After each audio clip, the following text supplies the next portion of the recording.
Magandang araw po sa inyo, Sir Blair.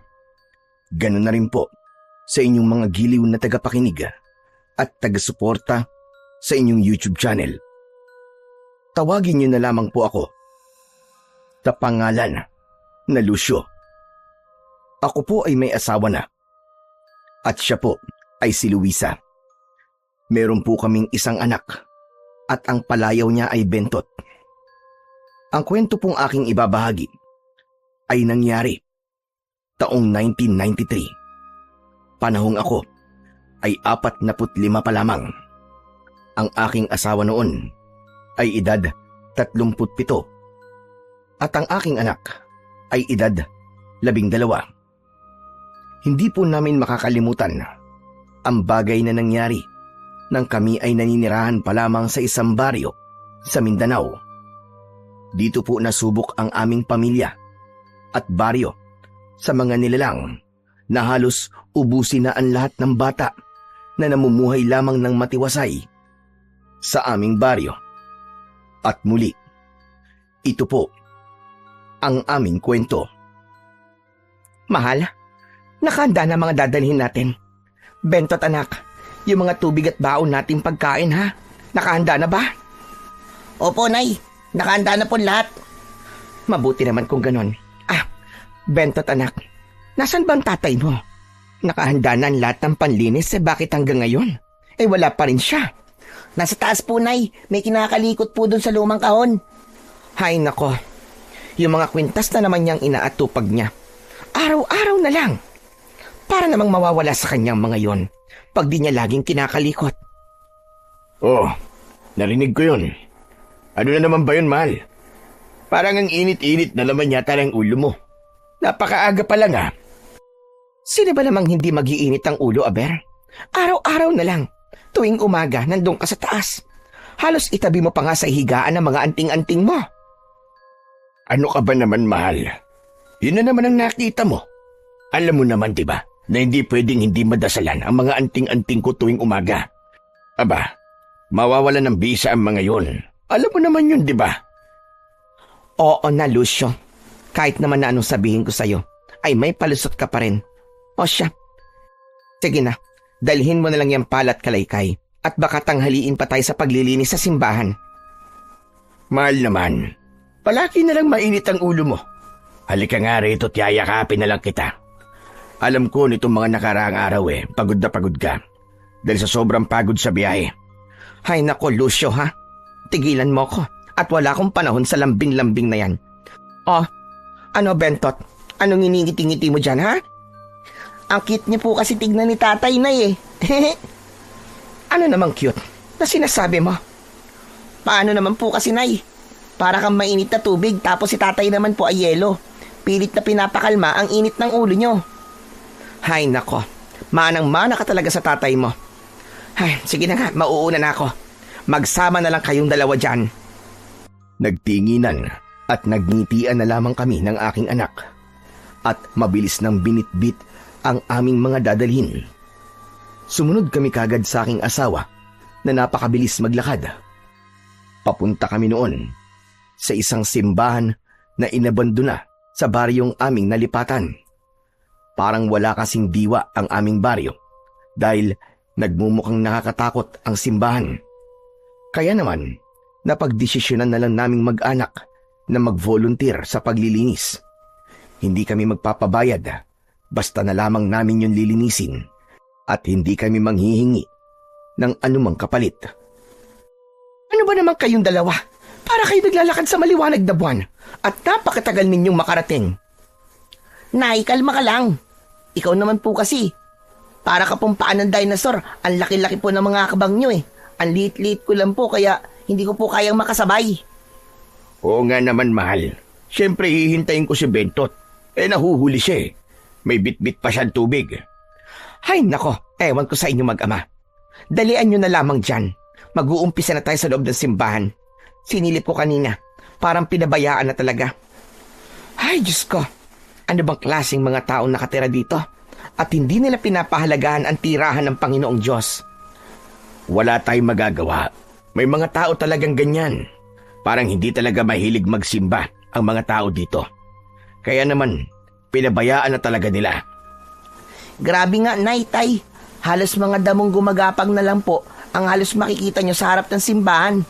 Hindi kaya marami nang nakatirang ahas dyan? Wala naman siguro, anak. Halos yung simbahan lang naman ang marumi dito. Pero yung paligid, parang nawawalisan pa naman. O siya. Tama na, Daldal. Mag-umpisa na tayo. Ikaw, anak, sumama ka sa akin. Doon tayo sa loob mag-uumpisa. At ang tatay mo na ang bahala dyan sa labas. Sige po, Nay. Mala, si Bentot baka mamaya makadali na makamandag na sa loob yan. Mag-iingat kayo. Tinignan na lamang ako ng asawa ko. Alam ko naman na may tampo pa rin siya sa akin dahil alam niya na tinalikuran ko na ang pagiging antingero ko tulad ng napagkasunduan namin nung kami ay kinasal. Ganun rin siya dahil galing siya sa pamilya ng mga albularyo. At tunay ngang tinalikuran niya na ito. Ngunit ako ay hindi pa rin. May bagay kasi sa loob ko na ayaw bitiwan ang aking kinalakihang gawain. Hindi ko alam, pero yun ang sinasabi ng aking puso. Na wag kong bibitiwan ang bagay na yun. Nag-umpisa na ako sa aking mga gagawin sa labas ng simbahan. Inuna ko ang mga damong gumagapang na umakyat na sa pader. Ngunit napansin ko ang mga taong dadaan na tumitingin sa akin na masama, na para bang hindi nila gusto ang aming ginagawa, hanggang sa may isang matandang lalaki ang lumapit at bigla na lamang akong pinalo ng kanyang tungkod. Aray ko! Sandali lang ho. May nagawa po ba ako sa inyo? Anong ginawa mo? Alam mo ba na malas yan? Oh, ano bang malas? Dahil sa oras na luminis muli ang simbahang yan, may mga kakaibang aswang na naman ang sasalakay at kukuha ng mga bata. Hindi nyo alam ang mga ginagawa ninyo. Kung ayaw nyong pagtabuyan ng mga tao dito, tigilan nyo ang ginagawa ninyo. Aba, sandali lang po, Tatang. Paano po magiging malas ang linisin ng bahay ng Diyos? At ano po bang nilalang? Hindi na yan bahay ng Diyos. Demonyo na ang naninirahan sa simbahang yan. Mula nang mawala ang ilang bata sa baryong ito, ay tinigilan na namin ang pagpapaalaga sa simbahan na yan. Dahil demonyo na ang nagmamay-ari ng simbahang yan. Kaya itigil nyo ng ginagawa nyo. Hindi lamang kayo manganganib kapag nilinis nyo yan, kundi ang buong baryo. Ano ho bang sinasabi nyo? Kailan pa po naging bahay ng demonyo ang simbahan? Kaya nga po namin ginagawa to para matuto tayong makipag-usap sa Diyos at manampalataya pag sakaling luminis na ang simbahang ito. Makikita nyo ang pagkakamaling ginawa ninyo. Makikita nyo! Mahal, ano ba nangyayari? May problema ba? Wala naman, mahal. Di ko kasi maintindihan ang mga pinagsasasabi nito ni Tatang eh. May pamilya ka pala. Pag-isipan mo mabuti, amang. May anak kayo at may asawa ka. Kapag pinagpatuloy niyo ang paglilinis ng simbahang ito, siguradong wala nang mabubuhay na bata sa baryong ito. Huwag naman ho kayong magsalita ng ganyan, Tatang. Dahil may batang nakakarinig. Matatakot po ang anak ko sa mga sinasabi niyo eh. Hindi ko kayo tinatakot dahil nagsasabi lamang ako ng totoo. Sinasabi ko lang ang bagay na pwedeng mangyari kung hindi kayo makikinig sa aking mga sinasabi. Mawalang galang na nga ho, Tatang. Wala pong masama kung lilinisin namin ito. At saka kung sinasabi niyo po na kapag nilinisan namin ang bahay ng Panginoon ay magkakaroon ng dilubyo, aba, nagkakamali ho kayo. Mahal. Sandali lang, Lucio. Kasi, Tatang, alam niyo ho bang kabastusan ang ginagawa ninyo? Hinayaan niyo po mga taga dito ang nag-iisang simbahan na ito. Saan po kayo nagdarasal, sa bahay? Saan niyo kinakausap ang nasa itaas? Sa mga bahay din? Mali yata ang tanong ko. Nagagawa niyo po ba siyang pasalamatan? At humingi ng tawad sa mga kasalanan na ginagawa ninyo? Baka hindi niyo na rin po ginagawa yan. Dahil pinabayaan niyo na ang simbahan niyo. Hindi malayong pati ang pananampalataya ay nakalimutan niyo na rin gawin. Hindi niyo alam ang mga ginagawa ninyo at sinasabi Dahil wala namang Diyos. Dahil kung may Diyos na sinasabi mo, ay hindi niya hahayaang mangyari sa amin ang nangyari noon. Hindi niya sana hinayaang mawalay sa amin ang aming mga anak. Kaya sa oras na matapos at malinis ito yan, at nagbalik ang kampo ng kadiliman, sisiguraduhin namin sa inyo na kayo ang pagbibintangan namin. Nagulat na lang ako dahil masyadong nagagalit ang matandang lalaki na yon sa aming mga ginagawa. Matapos niyang magsalita, ay ipinalo pa niya sa lupa ang tungkod na kanyang hawak. Kaya nang makaalis ang matandang yon, ay humarap ako sa asawa ko. Luisa, bakit mo naman ginawa ang bagay na yon? Ang alin ba? Ang ipagtanggol ang katotohanan? Masyado naman kasing mainitin ang ulo mo eh. Hindi ba pwedeng kausapin mo na lang siya ng mahinahon? Hindi yung dinadaan mo sa init ng ulo. Maayos ko naman siya kinausap, Lucio. Alam mo naman ang pamamaraan ko ng pagsasalita, hindi ba? At kung paano ako tumingin. Ewan ko sa'yo, mahal. Nay, Tay, ano po yung sinasabi ng matanda? Wala yun, anak. Tara na. Bumalik na tayo sa paglilinis sa loob. Halika na. Hindi ako nakaramdam ng masama dahil sa paglilinis namin ng simbahan. Nakaramdam ako ng kaba dahil sa mga halimaw na sinasabi ng matanda at tungkol sa mga batang nawala noon at nawalay sa kanila. Hindi na ako makabalik sa sarili ko. Habang nag-aalis kasi ako ng mga damo sa paligid ng simbahan, ay di ko maiwasang mapaisip. Lucio, mahal. Tama na muna yan. Dito na tayo sa gilid ng simbahan. May lamesa at mga upuan doon. Kumain na muna tayo. Sige, mahal. Susunod ako. Si Bentot ba nasaan? Nauna na doon.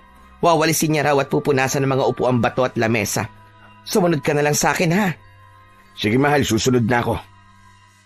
Binitiwan ko ang itak na aking hawak. Nagpagpag ako ng kamay at mabilis na sumunod sa aking asawa. Pagdating doon, naabutan ko ang anak ko at ang asawa ko na inihahanda na ang aming mga kakainin. Aba, masarap yata ang niluto ng mahal ko ngayon, ha? Aba, oo naman, Tay. Si nanay pa ba? Alam mo naman magaling magluto si nanay, di ba? Tapos, paborito pa natin. Kalderetang itlog ng pugo. Ayan ka na naman, Bentot, ha? Tanghaling-tanghali eh. Pambobola mo na naman ang pinapairal mo. Manang-mana ka talaga sa tatay mo, hay?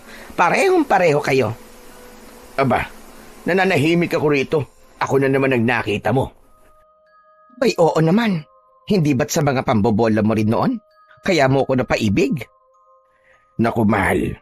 Kung ang tinutukoy mo yun dati, lahat ng yun ay totoo. Walang halong pambobola doon. Totoo naman kasi na kakaiba ang angkin mong kagandahan. Hay sos, Lucio. Kumain ka na lang dyan at gutom lang yan. Si nanay talaga ayaw pa kasing maniwala. Totoo naman po kasing ang ganda-ganda niyo eh. Kahit may pagkamasungit po kayo. Ikaw rin, Bentot. Gutom na at pagod lang din yan. Kumain ka na lang din dyan. Masyado niyong piniiral yung tinatago niyong kalupitan sa pambobola. Hay nako, makakain na nga lang. Hindi naman maitatanggi na maganda naman talaga ang aking asawa. Masungit nga lang. Makikita ko naman na kahit itinatanggi niya yun, ay ngumiti lang siya sa tuwing sinasabi ko ang bagay na yon. Matapos naming kumain at makapagpahinga, ay napagpasyahan naming magkakasama na lang kaming maglinis sa loob ng simbahan para mas mapabilis kami. Tay, tignan niyo. May mga sinunog po na Biblia dito. Aba, oo nga no. Bakit naman nila gagawin ang bagay na to? Masyado naman yata nilang binabasto sa mga salita ng Diyos. Nakita ko na rin yan kanina. Kaya di mo ko masisisi. Bakit gano'n na lang ang sinabi ko sa matandang yon? Ewan ko ba? Unang tingin ko pa lang sa matandang yun eh. Napakainit na kagad ng dugo ko sa kanya. Ay nako, tama ka. Ako kanina nga bigla na lamang akong pinalo ng tungkod. Pero grabe talaga. Kahit sino ay walang karapatan na gawin ito sa Biblia. Masyado nilang hinahamak. ang Panginoong Diyos. Kaya hindi na rin nakakagulat kung may mga bagay na hindi ordinaryo ang nangyayari sa kanila rito. Kasi tulad niyan, sino bang pagpapalain kung binabastos nila ang Panginoong Diyos, hindi ba? Nay, sa dati po natin tirahan, sa baryong pinanggalingan po natin. Sabi sa amin ng pari doon, hindi raw maganda ang sirain at bastusin ang Biblia kasi raw po ibig sabihin lang daw nun, wala ka ring tiwala sa Panginoong Diyos.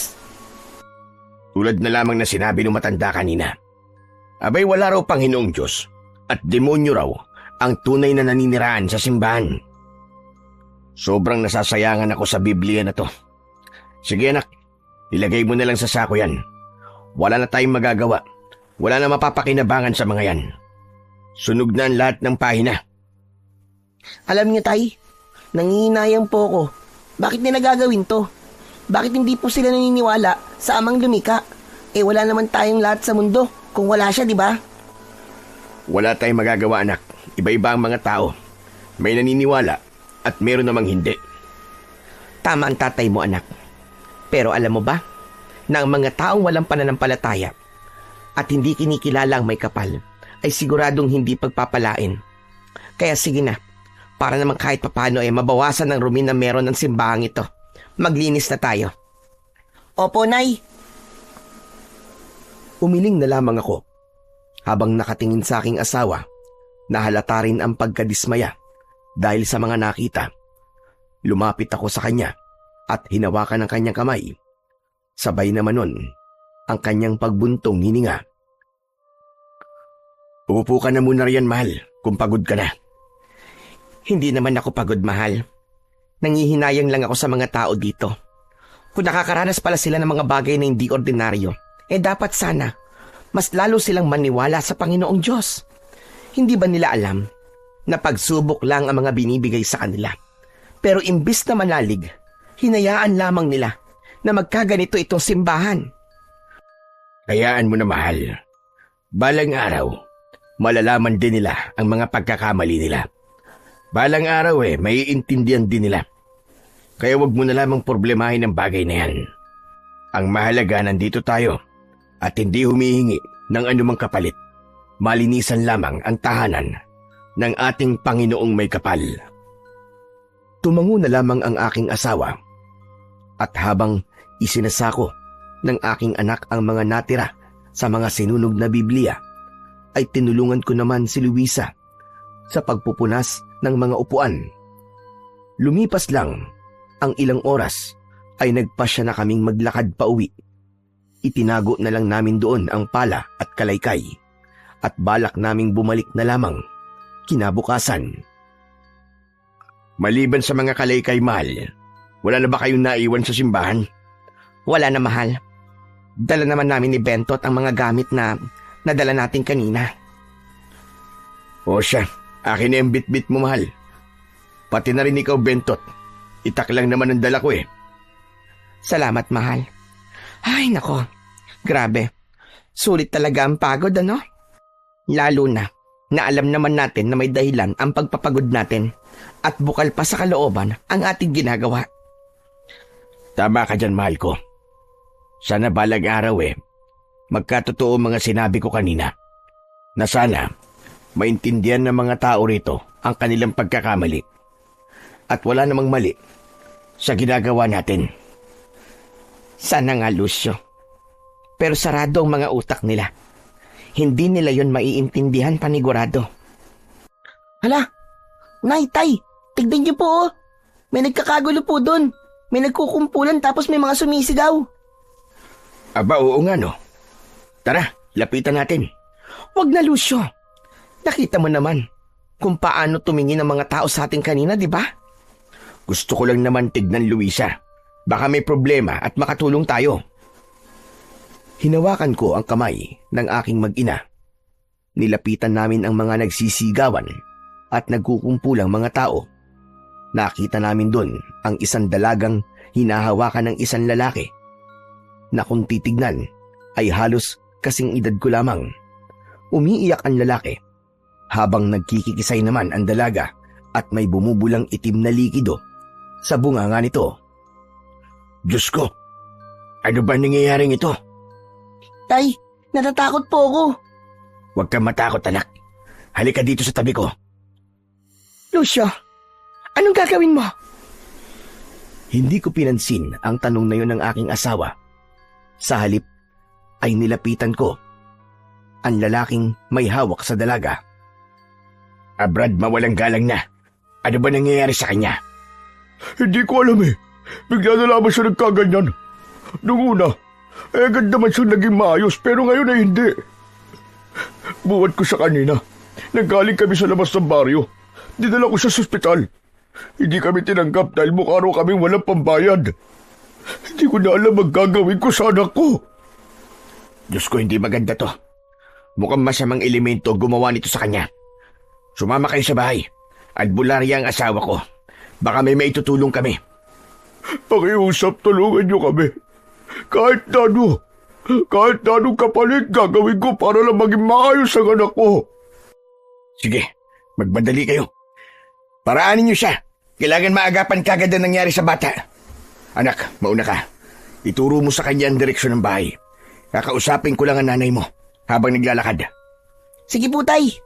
Sige po, Manong. Tara na po. Naunang naglakad ang aking anak at ang mag-amang gusto kong tulungan. Ngunit nang lingunin ko ang aking asawa, napakasama ng tingin niya sa akin. Narinig niya pala ang mga sinabi ko sa lalaking gusto kong tulungan. Ano yun, Lucio? Anong pinagsasabi mong tutulungan? At albularya ako. Mahal, teka lang naman. Huwag ka naman magalit. Sige na. Alam ko naman na kahit na tinalikuran mo ng pagiging albularya, kayang-kaya mo pa rin. Naririnig mo ba mga sinasabi mo, Lucio? Hindi ka muna kumonsulta sa akin bago mo ako pinangunahan. Nag-aagaw buhay na ang anak niya, mahal. Pakiusap naman. Tulungan natin sila. Baka dahil dito mapabalik natin sila sa pananampalataya sa Panginoon. Baka dito natin maumpisan na pabalikin sila sa kalooban ng Diyos.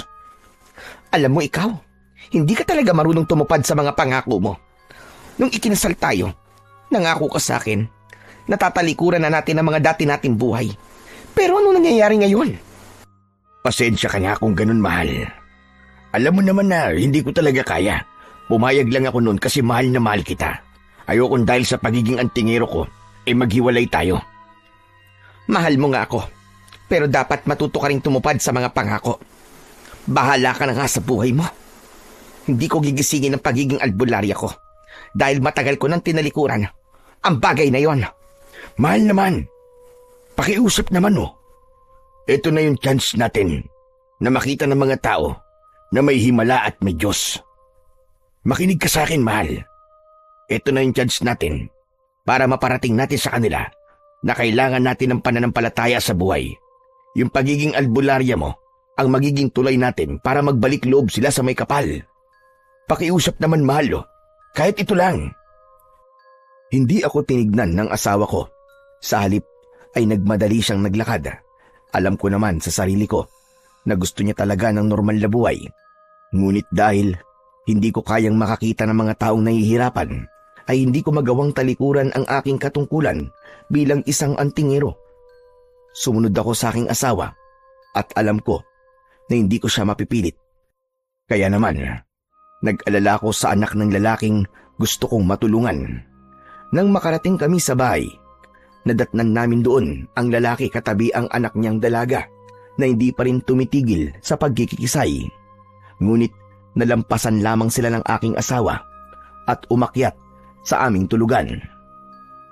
Anong gagawin natin? Pakiusap. Tulungan niyo ang anak ko. Huwag kang mag-alala. Tutulungan namin ang anak mo. Diyan ka lang at kakausapin ko lang ang asawa ko. Diyos ko, ngayon pa lang ay nagpapasalamat na ako sa inyo. Tinanguan ko lamang ang lalaking nasa aking harapan. Tatayo pa lang sana ako, pero bumalik na ang asawa ko galing sa itaas. Suot niya ang kanyang mga kwintas at dala rin niya ang mga gamit niya sa pagiging albularya.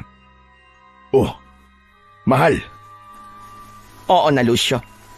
Pero gagawin ko to dahil sa isang bagay na gusto kong maibalik sa baryong ito. Ngumiti ako at tumingin sa lalaking nasa aming harapan. habang naluluwa siyang nakatingin sa aking asawa.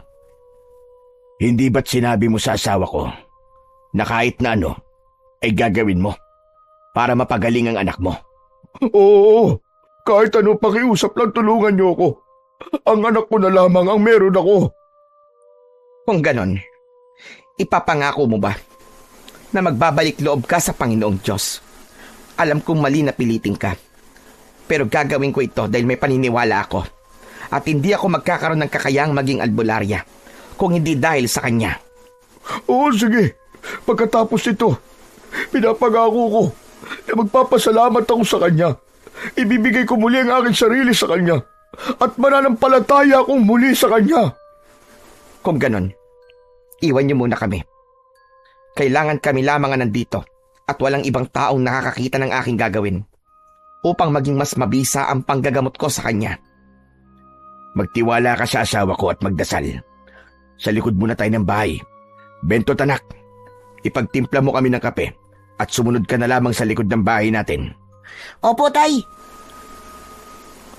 Lumabas kami ng bahay at pumunta sa likod.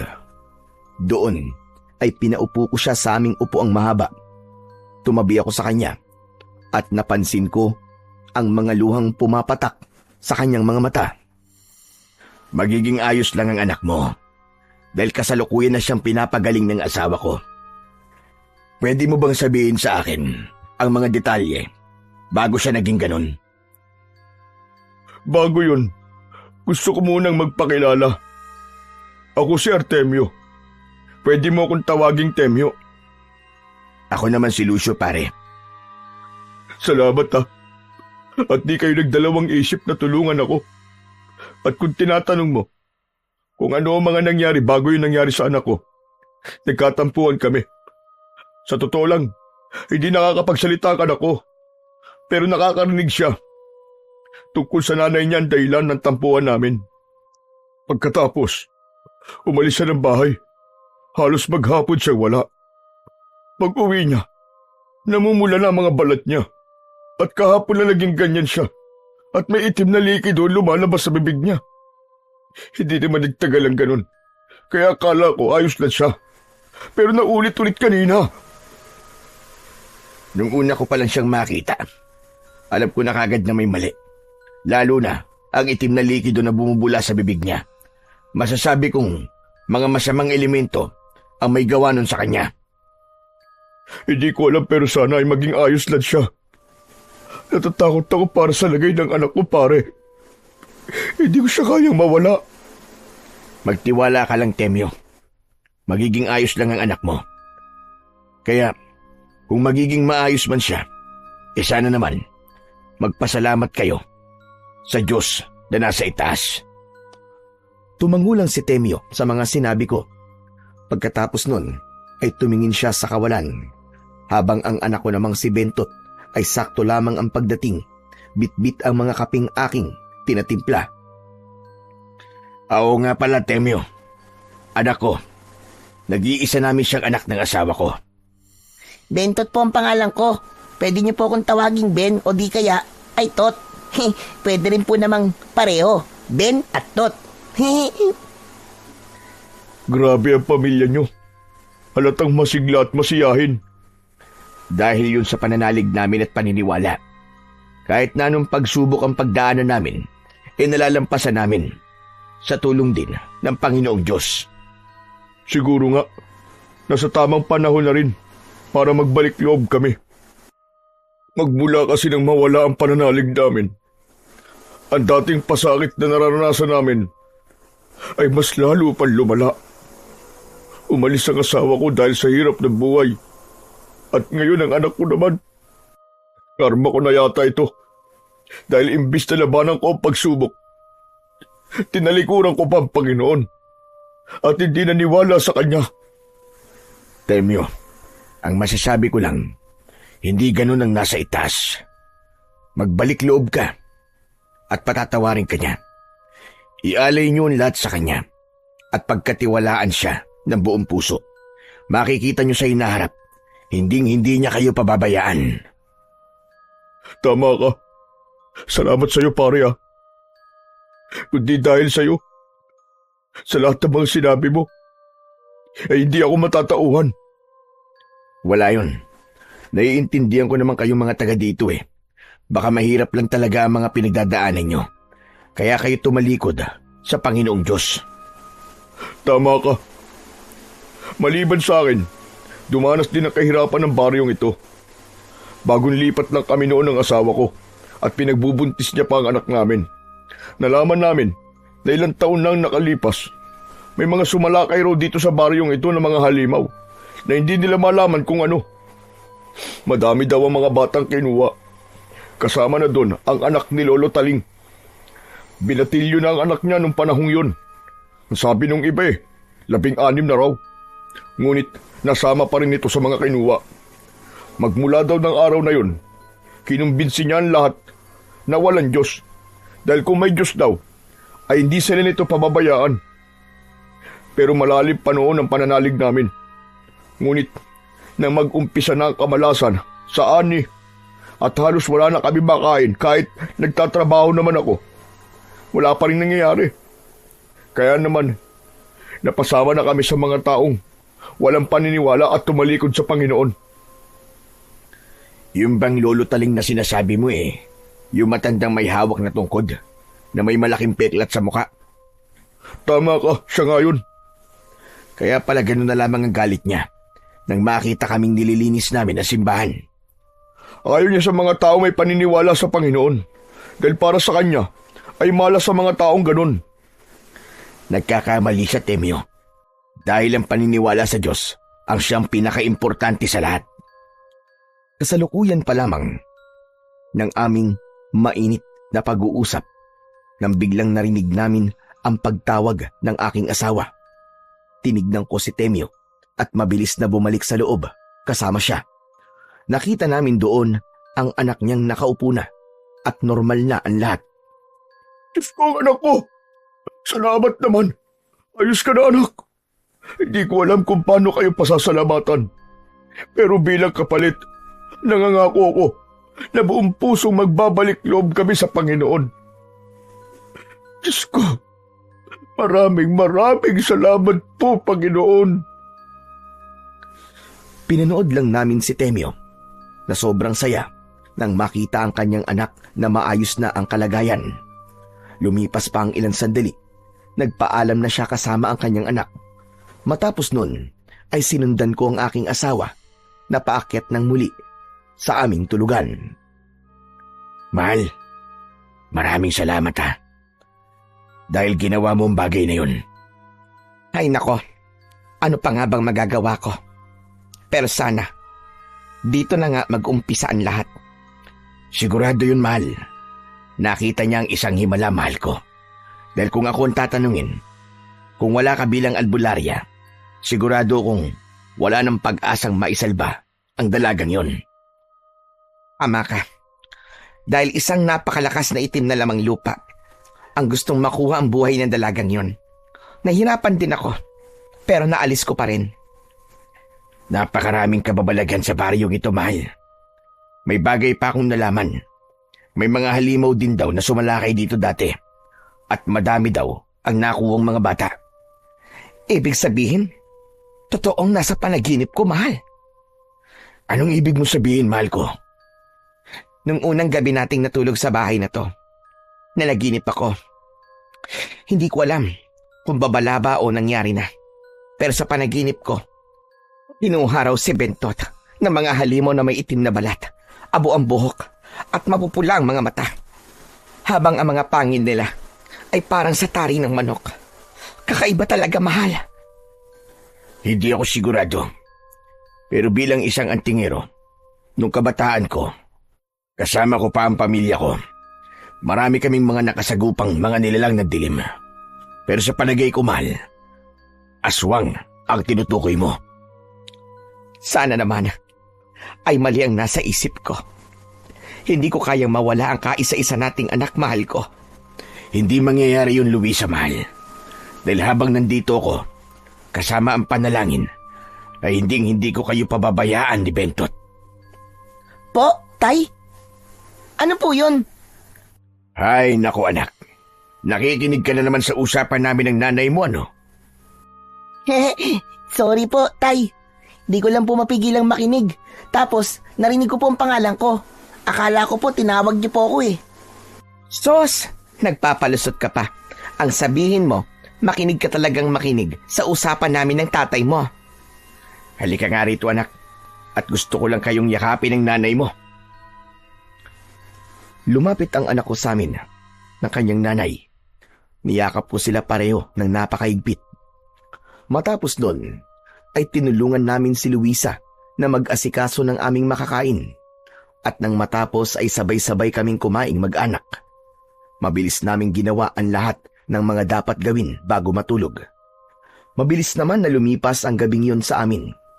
Tulad ng mga dumaan na araw, ay inilayan ko muna muli ng dasal ang aking mga anting-anting at kasama ko uli ang aking mag-ina na bumalik sa simbahan na aming lilinisin. Teka, bakit ganito? Di ba nilinisan na natin ang loob ng simbahan? Bakit may mga kalat-kalat na namang mga tuyong dahon? Tsaka Nay, para pong sinadya oh. Kung sino man ang gumawa nito, ay siguradong ayaw niyang malinisan ang simbahan. Pero hindi tayo papatalo. Ngayong araw, ay tatapusin natin ang paglilinis ng simbahan. Tama. Kung kailangan nating magbantay sa gabing ito, ay gagawin natin para malaman natin kung sino ang gumagawa nito. Kasama niyo kami. Tutulong kami ng anak ko. Aba pare, nandiyan ka pala. Magandang umaga sa inyo ng anak mo. Magandang umaga din pare. Bago ko makalimutan, ang pangalan ng aking anak ay Sandra. Kinagagalak ka naming makilala, Sandra. Ganon din po ako, Ate Sandra. Pasensya na kayo kung iti lang ang maitutugon ng anak ko. Tulad ng sinabi ko sa iyo kahapon, pre, hindi naman nakakapagsalita ang anak ko eh. Ayos lang yun, pare. Naiintindihan namin. O ano, mag-umpisa na tayo. Hindi na naging mabigat sa amin ang araw na yon dahil sinamahan kami nila paring Temyo sa paglilinis ng simbahan. Hanggang sa umabot kami ng hapon at ang lilinisin na lang namin ay ang labas nito. Hanggang sa napagdesisyonan ng asawa ko na kukuha na lamang siya ng gamit sa aming bahay at sa gilid na lamang ng simbahan kami magluluto at kakain para mabantayan namin kung sino man ang taong sinasadyang lagyan ng dumi ang aming nililinis. O mahal, magpapasama na lang ako dito sa dalaga ni Temyo at sa anak natin. Kukuha lang kami ng bigas at mauulam at mapaglulutuan na din. Dito na lang tayo magpalipas ng gabi. Sige mahal. Pare, pwede ba yun? Gustong isama ng asawa ko ang anak mo. Tsaka sama-sama na lang daw tayo dito. Total naman sabi mo, sasamahan nyo kami sa paglilinis, di ba? Naku, walang problema yung pare. Sandra anak, samahan mo muna ang Tia Luisa mo. Tumango naman ang anak ni Artemio. Naiwan kaming dalawa. Padilim na ng mga sandaling yun. Kampante naman ako dahil kasama naman ng mga bata ang aking asawa. Alam ko naman kasing magaling sa pakikipaglaban si Luisa kung sakaling mapagtripan sila sa daan. Pre, grabe naman ang pagkamuhi ng mga tao dito sa simbahan. Sa totoo lang, halos ang loob ng simbahan ay nalinisan na namin kahapon. Kaso, tulad ng nakita mo kanina, para bang sinadyang lagyan ng tuyong dahon ng loob. Ewan ko ba paring Lucio, kahit kami ng anak ko nun, malaki din ang pagkamuhi sa tahanan ng Diyos. Pero nang makita ko ang himala na ginawa ng asawa mo, nawala ang dating pagkamuhi ko. Pero hindi dapat ganun. Alam mo, hindi ang Diyos ang gumagawa ng malas. Dahil nasa kamay nila yun. Ginagabayan lamang sila. Pero kung tatahakin nila malilandas, hindi na yun ang ginusto ng nasa itaas. Hayaan mo pare, darating din ang panahon na matatauan ng mga tao rito sa pagkakamali nila. Tulad ko. Sana nga pare, kasi hindi rin maganda na wala silang pananampalataya sa Panginoon. Buti nga't dumating kayo Balak na kasing ipagiba ni Lolo Taling ang simbahang ito. Pero sa palagay ko ay mauudlot yun. Kahit bago lamang kami sa baryong ito, ipaglalaban ko pa rin ang tama. Walang karapatan ng sinuman na bastusin ang tahanan ng Panginoon. Napalalim ang pag-uusap namin ng mga oras na yon. Hanggang ang matanda kahapong nakausap ko ay nakita namin sa harap ng simbahan at napakasama ng tingin niya sa amin. Pati ba naman ikaw, Artemio, ay nagpapalinlang? Mawalang galang na ho. Wala pong panlilinlang na nagaganap. Tama ho si Lucio. Buong puso ko pong tinanggap ang pagbabalik loob sa ating amang lumikha. Walang lumikha! Walang Diyos! Yan ang lagi ko sinasabi sa inyo. Dahil kapag nalalagay tayo sa panganib, mga sarili lang din natin ang inaasahan natin. Hindi naman tayo natutulungan ng Diyos na sinasabi ninyo. Nagkakamali ho kayo. Binibigyan tayo ng pagsubok ng Panginoon. At alam niya, nakakayanin natin yon. Pinatatatag niya lamang tayo. Pero iba ang ginawa ninyo. Imbis na tanggapin niyo siya ng buong puso, anong ginawa niyo? Tinalikuran niyo siya at idinamay niyo pa ang lahat ng tao sa baryong ito. Wala kang alam! Wala kang alam! Hindi mo alam ang mga nadanasan ng baryong ito. Kaya huwag kang magsalita na parang alam mo lahat. Siguro tama nga kayo na wala akong alam sa mga nangyari sa baryong ito. Pero isa lang ho ang nasisigurado ko. Na mali kayo ng piniling paniwalaan. Lolo Taling, pag-isipan niyo ho ng mabuti. Mag-umpisa na po kayo magbalik loob sa Panginoon. Dahil napatunayan ko po na merong Diyos. Ang anak ko po na nag-aagaw buhay. Nagawa po nilang pagalingin at maayos na ang lagay ngayon. Totoo po, maniwala kayo sa akin. Huwag kang magsalita ng kalokohan. Hindi totoo ang himala. Habang umiinit ang pag-uusap namin ng mga oras na yon, sabay-sabay kaming napalingon dahil narinig namin ang sigawan ng mga tao na natatakot at umiiyak. Nag-uumpisa na mga demonyo sa panggugulo sa baryong ito. At kayo ng pamilya mo may kasalanan kung bakit sila nagalit. Kasalanan mo! Wala akong oras sa paninisi nyo. Paring Temyo, ang mga anak natin. Tumango sa akin si Paring Temyo. Mabilis naman naming hinanap ang kinaroroonan ng aming mga pamilya. Bumungad sa amin ang isang tagpo na hindi ko lubos maisip kung totoo. Dahil may mga nilalang na nagtatakbuhan at pumapasok sa mga bahay-bahay. Katulad sila ng mga nilalang na ikinuwento sa akin ng aking asawa na nakita niya sa kanyang panaginip. Diyos ko, Ang mga ito, kakaiba mga nilalang na to. Sa talan ng buhay ko, ngayon lang ako nakakita ng mga tulad nila. Temyo, ang mga anak natin. baka nga totoo mga sinasabi ni Lolo Taling. Baka nga pinarurusahan na tayo ng mga demonyo dahil sa ginawa natin. Hindi yun, pare. Huwag kang mag-alala. Hindi pa mamayaan ng Diyos sa mga mahal natin sa buhay. Kaya magbandali ka. Kailangan natin silang mahanap. Pero bago yun, balikan muna natin ang lahat na magagamit natin sa data sa mga halimaw na to. Bumalik kami sa simbahan. Nadatnan namin doon ang matandang si Apong Taling. Nagkakalat ito ng mga tuyong dahon sa loob.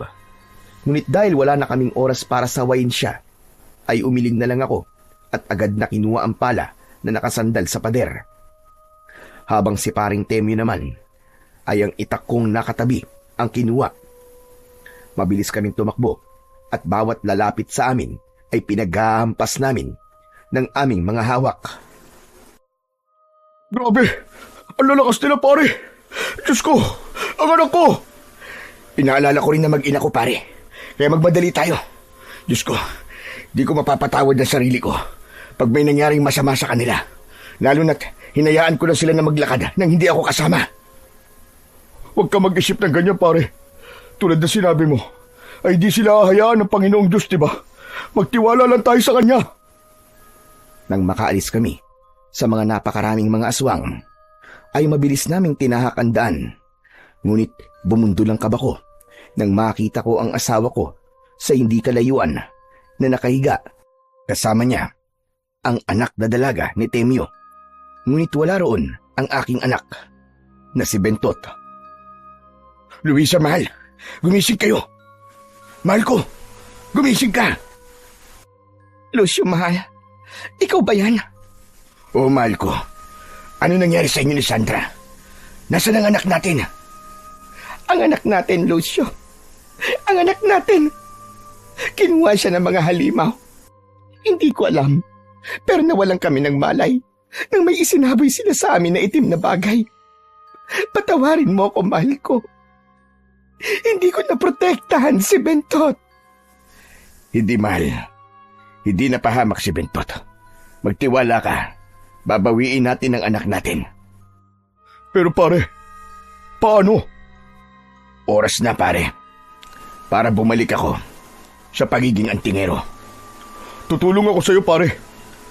Tutulong din ako, mahal ko. Hayaan mo akong tumulong pakiusap. Maganda na tayo. Sa oras na may mangyari sa anak ko, hihiram ang mga halimaw na yun ng mukha sa aso. Umuwi kami sa aming bahay. Kasama namin ang magtatay na sina Artemio at Sandra. Pagdating namin doon, agad kaming naghanda habang ang asawa ko naman ay wala pa ring tigil sa pag-iyak. Tama na yan, mahal. Mababawi din natin si Bentot. Pangako yan. Hindi ko alam, Lucio. Pero natatakot ako para sa anak natin. Hindi ko alam ang gagawin ko kapag napahamak siya. Mahal naman, huwag kang mag-isip ng ganyan. Kung nasan man si Bentot ngayon, hindi siya pababayaan ng Panginoong Diyos. Magdasal ka lang, tutulungan niya tayo. Mababawi natin siya. Sigurado yun. Huwag kang mag-alala, Luisa. Hindi ko kayo iiwan ni paring Lucio. Nandito lang ako para makabawi ako sa inyo. Lalo na't ang anak niyo naman ang nasa panganib. Hindi ko kayo iiwan. Tutulungan ko kayo magdasal at sasama ako sa anumang plano ninyo. Salamat sa iyo, Temyo. Maraming salamat. Hindi pa man kami tuluyang nakapaganda. May mga tao na ang nagsisisigaw sa labas. May mga hawak silang kahoy na may apoy at pinangungulahan yun ni Apo Taling. Ano nangyayari?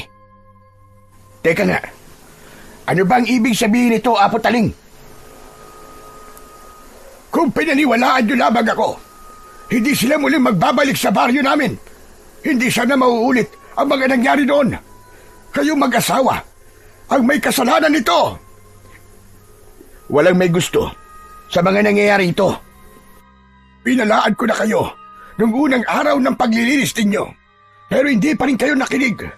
Kaya kung akala mo ay wala kang kasalanan, nagkakamali ka. Kayo ang dapat nasisihin. Kayo lamang at wala nang iba pa. Tumigil ka na, tanda. Wala kaming kasalanan. Dahil ginawa lang namin kung ano ang tama. Biglaan lang ang pagdating o pagbabalik nila. Huwag niyo kaming sisihin. Mga kababaryo, tama mag-asawa, wala silang kasalanan.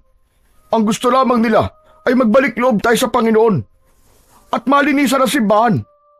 Maganda mga gusto nila mangyari at walang dahilan para sila ang sisihin ninyo.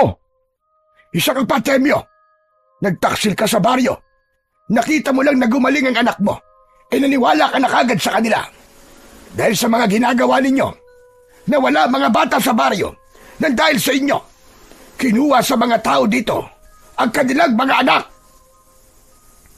Nagsigawan ang mga tao at halatang sumasang-ayon sila sa sinabi ng matanda. Ngunit ramdam ko sa asawa ko ang inis at galit nito.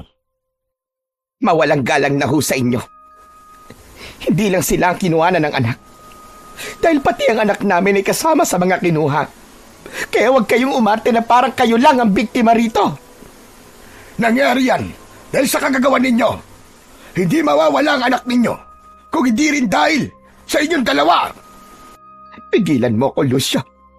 Papatulang ko na talaga ang matandang ito. Hindi lang ho kayo ang namumroblema. Tulad na sinabi ng asawa ko, kasama ang anak ko sa mga kinuha. Pero gagawa kami ng paraan para mabawi silang lahat. Paano? Paano nyo gagawin yon? Eh wala nga kayong nagawa para protektahan ang anak ninyo. Tapos nangangako kayo ngayon na mababawi sila. Sinong niloko nyo? Hindi ka talaga titigil, ha? Sandali lang at maghintay kay Jan. Kami ang sinisisi nyo, ha? Luisa, sandali, anong gagawin mo? Luisa! Parang awa nyo na po, umalis na kayo. Tulad naman na sinabi ko, kahit di nyo ako pagkatiwalaan, ay sisiguraduhin ko pong hindi ako titigil hanggat hindi na babawi ang mga bata. Umalis na kayo, pakiusap. Hindi kami aalis dito. Sige, sunugin ang bahay nila. Nalintikan na. Akma pa lamang, nasusunugin ng mga tao ang aming bahay. Agad na bumalik ang asawa ko. Bit-bit ang 2 timba. Tama ho kayo nang narinig. Dahil kahit siya lamang, ay kaya niyang magbuhat ng 2 malalaking timba na may lamang tubig. Mahal, kung ano man ang gagawin mo, ay huwag mo nang ituloy. Bitiwan mo ako, Lucio. Kung ayaw mong pati ikaw ay malintikan. Hay kayo! Sige, subukan ninyong sunugin ang bahay namin. Sisiguraduhin kong lalabas ang pagiging salbahe ko. Sige, ipakita niyo ang tunay ninyong ugali na kahit makadiyos kayo, kung titignan, ay masasama ang mga ugali ninyo. Mabait po akong tao. Mabait ako sa mga taong nagpapakita sa akin ng kabutihan. Pero pag ang kaharap ko ay demonyo pa sa demonyo, hindi ako nagdadalawang isip na ilabas ang isa kong ugali. Hindi kayo makaintindi ng salitang gagawin ng lahat. Mabawi lang sila. Sige, etong sa inyo! Mabilis na isinaboy ng aking asawa ang tubig na nasa balde gamit ang isang tabok hanggang sa nagawang magtakbuhan ng mga tao kasama si Apo Taling dahil hindi lang pala yun ordinaryong tubig. Nilagyan pala yun ng asawa ko ng paminta. Dahilan para mangati sila. Bakit mo naman ginawa yun, mahal?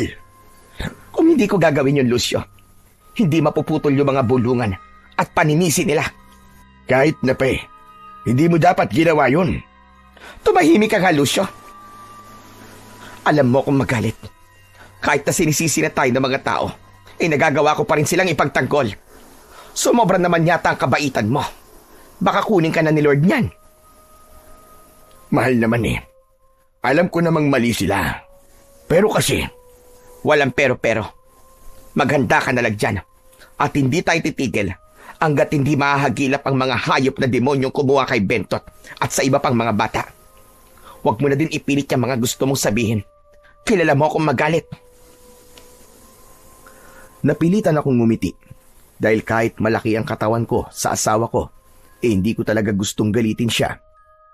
Kaya naman, nang umalis siya sa harapan namin ni Temyo, inumpisahan ko na ring orasyonan lahat ng aking anting-anting.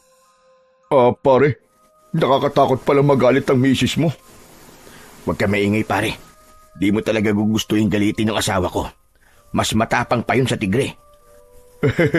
Halata naman Anong pinagbubulungan yung dalawa dyan, ha? Naku, mahal, wala. Oo nga pala. Tapos ko na palang orasyonan ang mga anting-anting ko. Mabuti naman. Oh, ayan na mga gamit mo. Ibinagsak ng aking asawa ang isang maruming tela. Pagbagsak nun ay narinig ko ang iba't ibang uri ng tunog. Kaya napatingin ako sa kanya. Mahal, hindi ba iniwan ko to sa dati nating bahay? Wala naman akong magagawa Kahit nun pa, ramdam ko na ayaw mo talaga bitiwan ang pagiging antingero mo. Kaya naman, isinama ko na yan sa paglipat dito. At ayan, tama palang ginawa ko. Ngayon, magagamit natin ang pagiging antingero mo. Salamat, mahal. Nako, hindi na tayo mahihirapan ito at may magagamit na tayo. Salamat talaga, ha? Huwag mo akong tignan ng ganyan, Lucio. At hindi ko nagugustuhan. Mahal naman, nagpapasalamat lang naman ako At saka, malaking tulong talaga sa atin ito. Oo nga pala, pare. Hindi ba pwedeng kung sasama ako sa inyo dito na lang maiwan sa bahay niyo ang anak ko? Oo naman, pare. Walang problema yun. Sige, Sandra. Doon ka sa kwarto ng anak ko. Mas siguradong ligtas ka doon. Hindi namin ikakandado ang kwarto. Pero sa loob, siguraduhin mong nakakandado, ha? Tumango naman ang dalaga at hinatid na siya ron ng aking asawa Iniwanan niya rin yun nang makakain. Kaya naman nag-asikaso na kami. Kumuha ako ng isang malaking bag para doon ilagay ang aming mga kagamitan, habang ang mga anting-anting ko naman ay aking isinuot. Binigyan ko rin si Temyo at ang aking asawa para madagdagan ang kanilang proteksyon. Ang tanong na lang ngayon, saan natin hahanapin ang mga lintik na yon? Paano natin sila maililigtas kung wala tayong alam kung nasaan sila? Meron ako, pare. Ano ka mo? Paanong meron? Nang minsan magkwento si Lolo Taling na pinaniniwala niya kami na walang Diyos, nasabi niya na nasa paanan daw ng bundok niya nakita ang mga halimaw na lumabas. Pwede natin subukan puntahan doon. Alam mo ba ang daan papunta doon? Oo, medyo may pagkamalayo siya dito sa baryo. Pero minsan na kami dumaan doon, kaya alam ko. Pero kasi...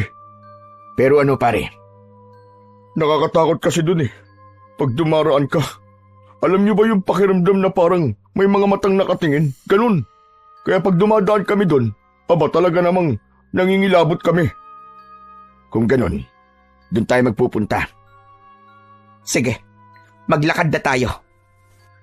Ngunit bago pa kami naglakad, ay nagbigay muna kami ng isang habilin sa anak ni Temyo na huwag siyang lalabas doon.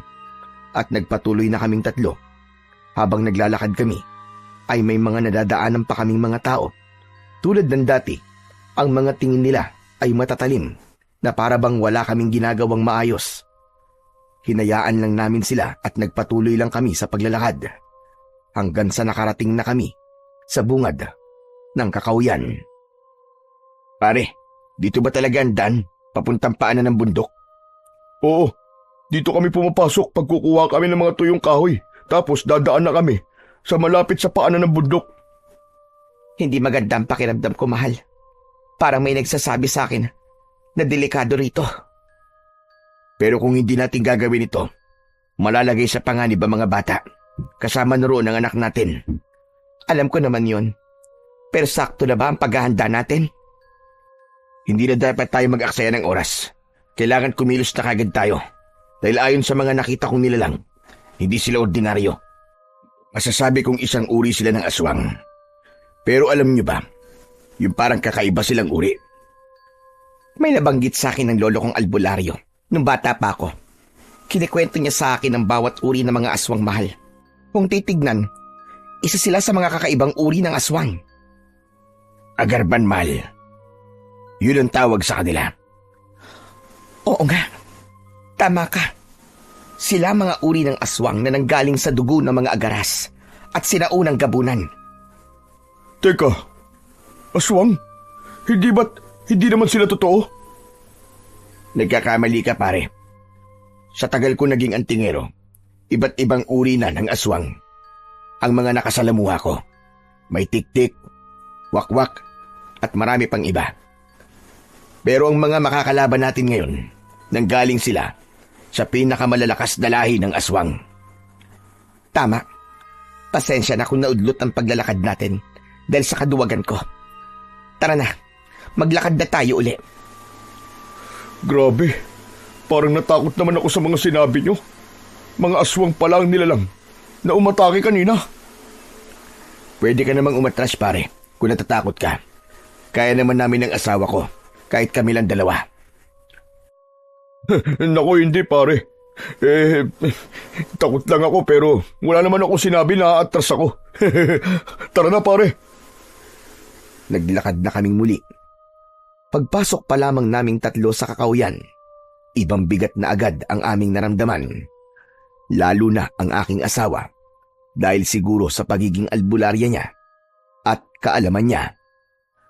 Luisa, mahal ko, ayos ka lang ba? Bakit parang kanina ka pa hawak ng hawak sa dibdib mo? Ayos lang ako, mahal. Huwag ka mag-alala sa akin. Sadyang mabigat lang talaga nararamdaman ko habang papalapit na tayo sa paanan ng bundok. Gusto mo bang magpahinga muna ulit tayo? Ayoko, Lucio. Natatakot ako habang tumatagal. Nalalagay sa panganib ang mga bata at ang anak natin. Huwag ka mag-isip ng ganyan, mahal.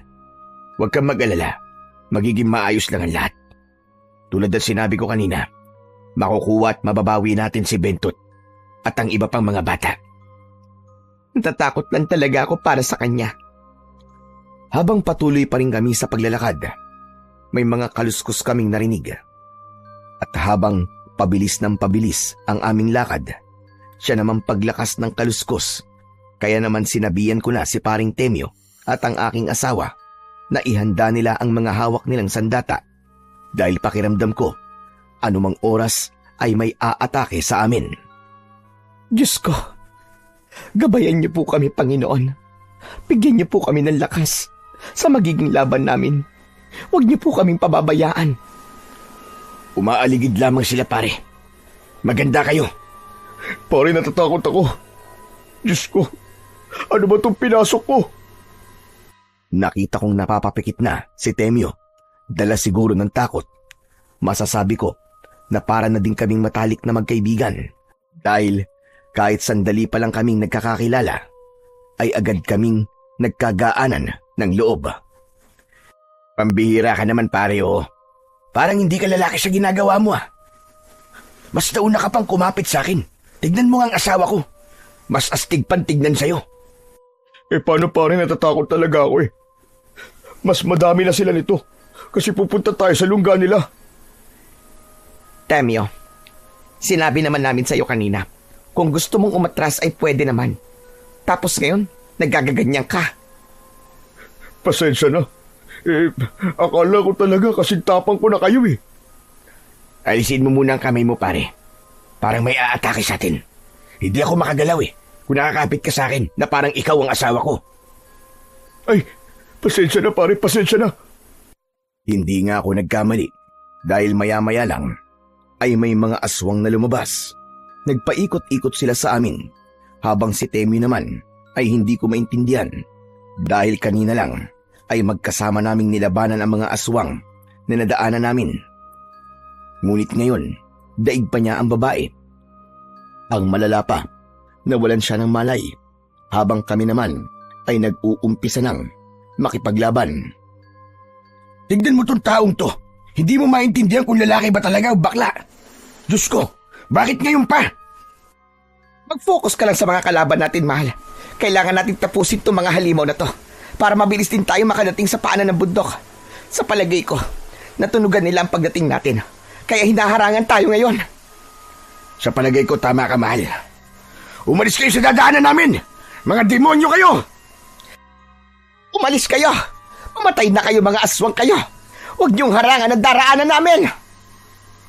Halos wala namang nagawa ang mga aswang sa aming mag-asawa dahil magaling din sa pakikipaglaban ang asawa ko. Nang matapos naming mapatumba ang iilang aswang, ay nagsitakbuhan na rin ang iba. Yun nga lang, ang isa pa naming problema ay ang kasama naming si Temyo na wala pa ring malay. Ay, Diyos ko naman! Hindi ko alam kung mahihirapan ba tayo sa pakikipaglaban o dyan sa kaibigan mong yan eh. Napakamatatakotin. Parang hindi lalaki. Hindi ko naman alam na ganyan siya. Kasi kanina naman, kasama ko siyang pumatay ng iilang aswang. Bakit ganyan siya ngayon? Magpapabigat lang siya sa atin kapag ganyan siya. Hintayin na lang natin siya magising. Hindi naman natin siya pwedeng iwan dito. Napatay nga natin ang mga aswang. Hindi naman natin alam kung may mga mababangis na hayop dito at baka malapa pa siya. Ay, ano pa nga bang magagawa ko? Mabuti pa, magpahinga na lang din muna tayo. Kahit sa umaga naman pwede natin puntahan ang lungga nila eh. Sana lang talaga. Madatnan pa nating buhay ang mga bata. Luisa, mahal, huwag ka kasi mag-isip ng kung ano-ano. Sigurado na ligtas sila. Hindi sila basta-basta papatayin ng mga aswang. Lalo na ang anak natin. Para namang ang lakas ng loob mo. Parang sigurado ka. Ngayon ko lang kasi naalala, mahal. Diba, nasa anak natin ang isa sa mga anting-anting ko. Kaya siguradong hindi siya basta-basta mapapatay. Nagawa nga siyang makuha, diba? Natatakot ako na baka wala na pala tayo madadatnan. Mahal naman. Sinabi ko nga sa'yo huwag ka mag-isip ng ganyan. Ayos lang si Bentot. Ayos lang siya. Tama na yan. Magpahinga na lang muna tayo. Niyakap ko ang asawa ko Naaawa rin kasi ako sa kanya dahil pagdating talaga sa anak namin ay natatakot siya dahil nag-iisa lang namin yung anak. Nagpahinga kami. Hinintay namin ang paggising ni Temyo. Nakatulog na lamang ang asawa ko sa aking balikat habang ako naman ay hindi makatulog dahil natatakot ako na baka anumang sandali ay balikan kami ng mga aswang na agarban. Aring Temyo? Aray! Aray ko, sakit ang likod ko. Paano hindi sasakit ang likod mo? Ang tagal mo nang nakahiga sa lupa. Ano ba nangyari? Teka, yung mga halimaw, nasa sila? Magtatanong ka pa. Ayan, kita mo naman siguro. Napabagsak na namin silang lahat. Diyos ko, salamat naman kung ganun. Ang mabuti pa pare, umuwi ka na lang. Hindi mo naman yata talaga kayang makipaglaban eh.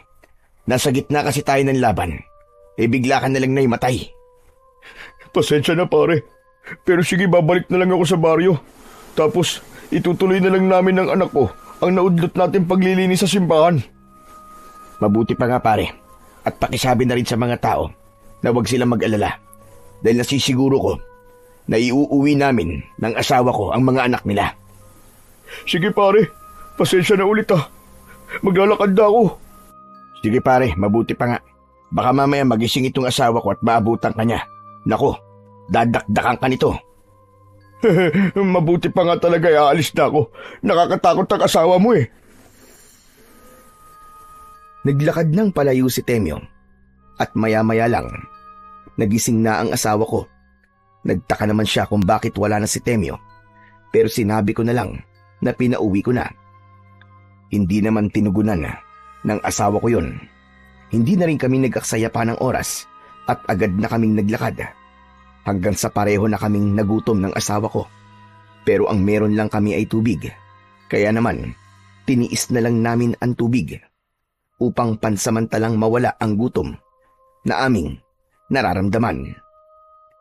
Kanina pa tayo naglalakad, mahal. Pero hanggang ngayon ay hindi pa rin tayo nakakarating sa paanan ng bundok. Malilintikan talaga sa akin ng mga aswang na yon. Kapag may ginawa o kapag sinaktan nila ang nag-iisa kong anak, makikita nila ang galit ng isang ina. Huminahon ka lang, mahal. Masyado ka namang mainit eh. Kalma lang. Sino ba naman kasi ang mapapakalma kung ganitong halos mamatay na ako sa kaba? Kaya nga diba sabi ko sa'yo, kumalma ka lang. Magiging maayos lang ang lahat. Pero teka, mahal, naamoy mo ba yun? Ang alin?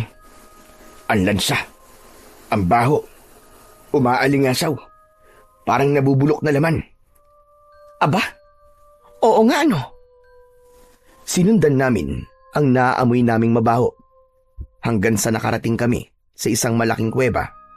Doon nakita namin ang parang katawan ng mga batang naagnas na at nakasabit sa labas ng kuweba. Kung hindi ako nagkakamali, matagal na ang mga katawan na yon. Diyos ko, napakawalang kaluluwa nila. Sigurado ako, mahal, na yan na ang kuta nila. Tama ka. Pero anong plano? Papasok tayo. Pero sa amoy na yan, hindi kagad tayo makakapasok. Teka lang. Hinubad ko ang suot kong damit at gamit ang aming matatalim na itak ay hiniwa namin yon. Hinati namin at parehong itinali sa aming pang-ibabang muka na saktong natatakpan ang aming mga ilong. Nagdahan-dahan kami sa pagpasok. Pagdating namin sa loob ay nagulat kami dahil napakalaki nito. Hindi namin kagad nakita ang mga bata kaya nag-ingat kami sa paglalakad hanggang sa umabot kami sa isang malaking bato. Diyos ko, saan nila nilagay ang mga bata? Yan ang aalamin natin ngayon, mahal. Kahit may takip na ang ilong ko, napakabaho pa rin. Naaamoy ko pa rin ng bulok. Pambihira. Grabe naman ang ilong mo na yan, Luisa. Napakalakas ng pang-amoy mo. Anong magagawa ko? Hindi mo naman ako katulad eh. Laging barado ang ilong. Tama na. Nandito tayo para iligtas sa mga bata. Hindi para magtalo. Nauna ka eh. Tumahimik kami dahil sa narinig namin ang mga batang umiiyak. Para bang sinasaktan sila. Sinundan namin ng ingay hanggang sa nakita namin ng isang butas na parang pintuan, ngunit walang harang. Doon ako biglang kinabahan dahil hindi namin alam kung saan kami magtatago. Kaya bumalik kami kung saan kami nagkukubli kanina. Inintay namin na lumabas ang mga nilalang. At agad kaming pumasok. Ngunit nadatnan namin doon ay ibang muka ng mga bata.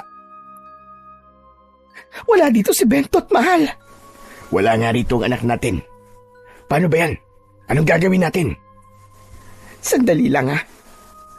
Mga bata, huwag kayong maingay. Huwag kayong matakot. Hindi kami katulad nila. Pwede bang malaman kung may iba pang mga bata at kung may iba pa silang pinagdalhan? Hindi sumagot ang mga bata. Ngunit may isang matabang bata ang lumapit sa amin. Ibinuka nito ang kanyang bibig. Doon nagimbal kami nang makita namin na pinutulan pala sila ng dila habang ang mga mata naman nila ay puno pa rin ng takot. Diyos ko, mga hayop talaga sila. Mga bata lang kayo. Bakit nila ginagawa sa inyo ito? Mga demonyo talaga ang aswang na yun. Sisiguraduhin kong mapapatay ko kayong lahat. Paano, Lucio? Anong gagawin natin sa mga batang ito? Hayaan mo, mahal. Mahaba pa ang araw. Hahanapin muna natin si Bentot. Sige. Pero, o ano mga bata? Alam kong hindi niyo ako makakausap at hindi kayo makapagsalita. Pero pwede bang magtiwala kayo sa akin? Tulungan niyo kami. Hanapin natin ang iba pang mga bata. Umupo ang matabang bata at kumuha ng isang bato. Nagsulat siya sa lupa na alam niya raw ang ibang pinagdalhan sa mga bata. Ang sabi pa niya sa amin, mamayang gabi raw, sila na raw ang isusunod na papatayin. Ayon pa sa mga sinulat niya, nakikiusap daw siya na sana ay ilabas namin sila doon dahil gusto pa raw nilang mabuhay. Naluwa naman ang asawa ko at tumango. Walang mamamatay sa inyo rito. Maipapangako ko yan. Huwag kayo mag-alala. Sabayan niyo lang na mataimtim na pagdadasal na sana ay magtagumpay kami ng asawa ko. Luisa, mahal, may mga paparating. Saan tayo magtatago, Lucio? Nataranta kaming humanap ng mapagtataguan. Ngunit pinangunahan ng bata. Binigyan nila kami ng daan na ang ibig sabihin lang ay gagamitin nila ang kanilang katawan upang takpan kami. Hindi naman kami nagpatumpik-tumpik. Agad naming ginawa ang nais nilang mangyari at nang maitago kami ng mga bata ay may isang aswang na pumasok. Mas malaki ito sa mga nakalaban namin. Nakakatuwa naman kayong mga bata. Mukhang napakatahimik nyo yata ngayon. Parang tinanggap nyo na magiging kapalaran ninyo. Huwag kayo mag-alala. Magiging madali lang naman yun. Hindi naman magiging masakit. Hindi na pala kayo nakakapagsalita. Nakakapanghinayang naman. Parang kumakausap lang ako sa isang bato. Aba, sandali. May hindi pamilyar akong naamoy. May iba pa ba kayong kasama rito? Naalala ko nga pala. Napaka-imposibleng mangyari nun. Akala ko ay aalis na kagad ang aswang na yon. Ngunit nakita niya ang mga nakasulat sa lupa. Ano ito? Anong ibig sabihin ng mga lingwaheng yan? Sabihin niyo sa akin kung ano. Ay, oo nga pala. Nakalimutan ko. Hindi nga pala kayo nakakapagsalita. Nakakapanghinayang. Pero kung ano man yan, baka hindi naman importante. At bago nga pala ako umalis, at bago rin kayo mamatay lahat, gusto kong ibigay sa inyo ang pangalan na huli niyong matatandaan bago maputol ang inyong mga buhay. Ako si Arbas. Tandaan niyo ang pangalan na yan. At dapat hanggang sa huli niyong hininga. Tandang-tandaan niyo yan. Mag-ingay kayo! Mag-ingay! Hindi ako sanay sa katahimikan ninyo! Sa isang maliit na pwesto, nakikita namin ang itsura ng aswang na yon. Doon ay kumuha siya ng isang latigo at pinaghahataw yun sa mga bata, dahilan upang mag-umpisa silang mag-ingay. Grabe na ang awang nararamdaman namin ng asawa ko. At kung titignan sa mga mata ni Luisa, halata ko dito na galit na siya. Ayan, ganyan nga. Mag-ingay kayo. Umiyak kayo. Matapos lang ang ilang sandali, ay lumabas na siya nang tumatawa. Umalis na rin kami sa likod ng mga bata at kitang-kita namin sa kanila ang sakit na kanilang naramdaman sa bawat latay na kanilang natamo. Hayop na arbas na yon. Kapag nalaman ko talagang ginaganito niya rin ang anak ko, sisiguraduhin kong matalag niyang walang latay. Ayan ka na naman, mahal eh. Kumalma ka lang. Di ka makakatulong kung palagi nalang mainit ang ulo mo. Puro ka nalang hinahon.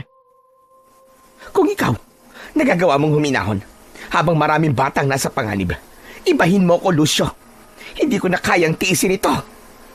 Ang sa akin lang naman, mahal. Huwag kang masyado magpapadala sa galit mo. Kailangan kumilos tayo ng may plano at tiyak. Hindi yung natataranta tayo. Ewan ko sa'yo, Lucio. Ang mabuti pa kumilos na tayo. Mahaba pa nga ang araw. Pero madali lang yon. Umaandar ang oras. Sige. O mga bata, babalikan namin kayo pangako. Kasama namin kayong lalabas sa impyernong lugar na ito. Bago pa man kami tuluyang lumabas sa silid na yon, ang matabang bata kanina ay niyakap ako. Naramdaman ko ang pagmamakaawa niya. Kaya naman umupo ako sa harapan niya at hinawakan ko ang magkabilaan niyang balikat. Huwag kang mag-alala, bata. Pangako ililigtas namin kayong lahat dito. Wala ng bata ang mapapatay pa nila. Basta tulungan niyo kami gamit ang tahimik na pagdarasal. Pwede ba yun? Tumango ang bata habang lumuluwa. Hindi ko alam, pero naramdaman ko ang sakit na nararamdaman niya. Kaya nag-umpisa na kaming maglakad ulit at mag-ikot-ikot sa malaking kuwebang yun. Masyadong malaki ang kuweba na to, mahal. At napakakaiba. Mahanap din natin ng ibang bata, mahal. Huwag kang mag-alala. Alam mo, mahal, may ano rin sa matandang yun, ano? Yung lolo Taling na binabanggit ni Temyo.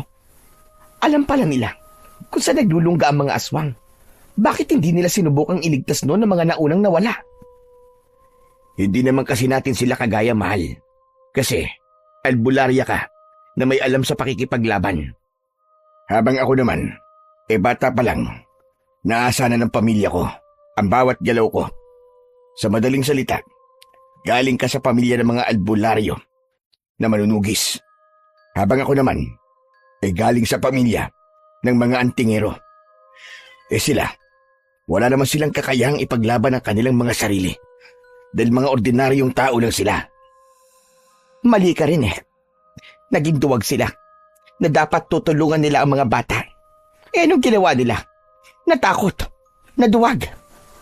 Mahal, baka meron pa silang ibang dahilan. Basta, ang alam ko ay mga duwag silang lahat. Hindi man lang nila kayang ipagtanggol ang mga anak nila. Abang patuloy kami sa paglalakad, nagkaroon kami ng isang problema. 2 magkaibang daan at kailangan naming mamili. Ngunit gusto ng asawa ko na malaman kung ano ang meron sa 2 daan na yon. Kaya kailangan naming maghiwalay. Sumang-ayon na lamang ako at niyakap ko siya ng maigpit. Mag-iingat ka, mahal. Kapag ka nagka-problema, sumigaw ka lang na malakas at kunin mo ito. Dalhin mong itak ko. Maliligtas ka niyan sa bingit ng kapamakan.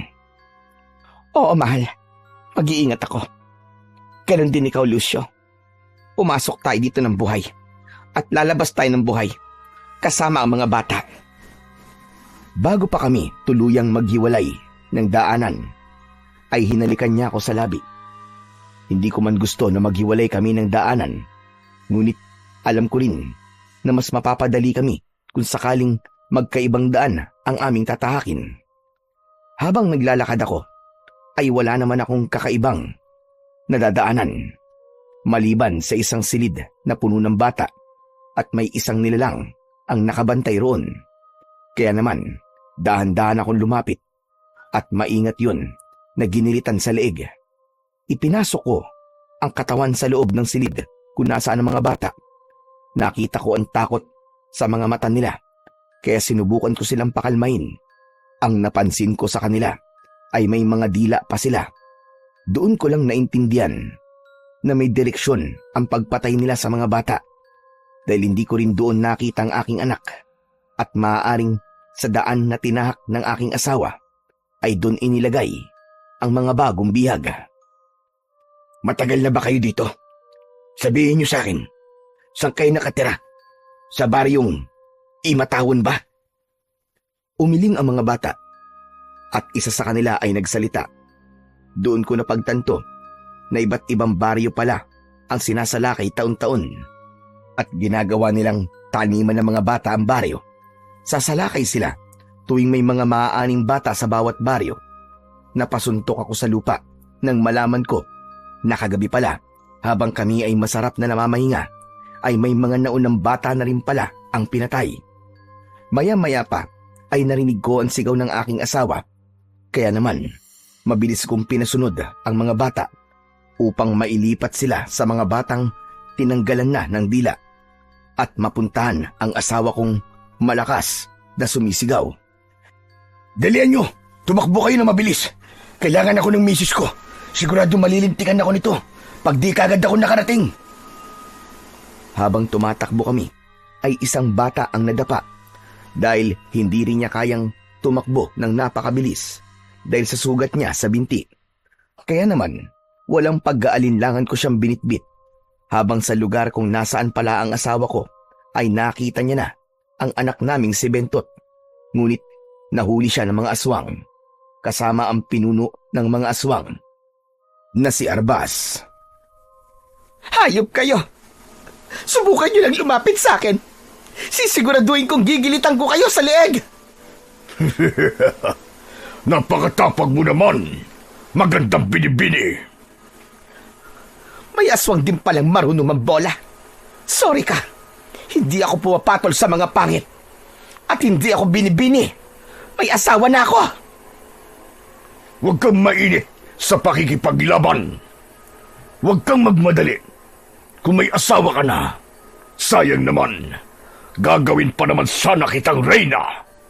Siraulo ka ba? Ano reyna ang pinagsasabi mo? Reyna ng mga aswang? Pasensya na. Dahil reyna na ako kung ituring ng asawa ko. Kaya hindi ako interesado sa pagiging reyna na sinasabi mo. Ang sakit mo sa tenga. Kung ganun, edi magpasensyahan na lang tayo. Nakipaglaban ang asawa ko ng mga oras na yon, habang ang mga batang kasama ko ay iniwan ko sa silid kung saan namin nakita ang mga naunang bata. Tumakbo ko ng mabilis at naabutan ko na lamang ang asawa ko na hawak na sa leeg ng halimaw na si Arbas. Ngunit napansin pala ko ng asawa ko, kaya naman umiling ito. Kaya naintindihan ko siya at hindi na ako tumuloy sa paglapit. Bitiwan mo ako, hayop ka! Huwag mong hintayin labanan ka ng asawa ko. Dahil pagdating sa mga tulad mo, ay hindi siya nagdadalawang isip. At siguradong papatayin ka niya. Huwag mong masyadong ipagmalaki ang asawa mo sa akin. Dahil wala naman siya rito para iligtas kayo.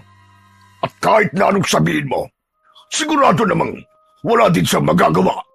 Dahil sa lugar na ito, ay ako ang Panginoon at ako lang ang makapangyarihan. Ako lang at walang sino man ang kakayanin ng kapangyarihan na meron ako. Kung akala mo ikaw lang ang pinakamalakas sa lahat, nagkakamali ka. Huwag mong masyadong pairalin ang pagiging mayabang mo. Dahil ang amang lumikha, ang pinakamalakas sa lahat at wala nang iba. Malakas siya. Sige nga, humingi ka nga ng tulong sa kanya ngayon. Iharap mo sa akin ang Diyos na sinasabi mo. Sige, iharap mo. At lalabanan ko siya. O ano?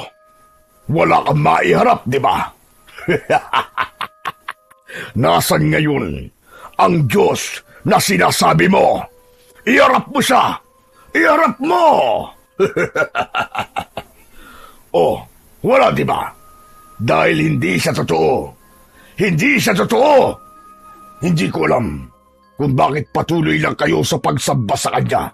Samantalang, hindi niyo naman siya nakikita at nakakasama at hindi pa pinakikinggan ang mga dasal ninyo. Dahil hindi ka na ng Diyos, sa bawat galaw naming mga nananalig sa Kanya, ay sinasamahan kami ng Kanyang diwa. Maghintay ka lang, dahil iba kumilos ang Panginoon. Iba siya kung magparusa, at nasisigurado ko na ibabalik ka niya sa impyernong pinanggalingan mo at magsasama kayong dalawa ng tatay mong si Satanas.